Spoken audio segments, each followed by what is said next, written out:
శ్రీశైలం దేవస్థానం chief security అధికారి K Ayyappa అవినీతి భాగవతం బయటపడింది. భక్తుడికి 10,000 రూపాయల లంచం డిమాండ్ చేసి 5,000 రూపాయలు తీసుకుంటున్న విషయం వెలుగులోకి వచ్చింది. నెల 1న ఆలయం సమీపంలోని గణేష్ సదన్ వద్ద భక్తులు దీపావళి పుట్టినరోజు వేడుకలు నిర్వహించారు. దీనిపై కె అయ్యన్న ఆగ్రహాన్ని వ్యక్తం చేశారు. అనుమతి లేకుండా టెంటు కుర్చీలు ఏర్పాటు చేస్తారని బెదిరించారు.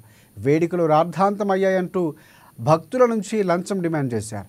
పోలీసులకు తెలిస్తే ఎక్కువ డబ్బులు ఇవ్వాల్సి వస్తుందని బెదిరించారు. దీంతో ఆలయ కార్యాలయంలో వారా కడిమి అనే భక్తుడు లిఖితపూర్వకంగా ఫిర్యాదు చేశారు. అయ్యన్నకు ఫోన్పే ద్వారా 5,000 రూపాయలు పంపించినట్లు అతడు తెలిపాడు.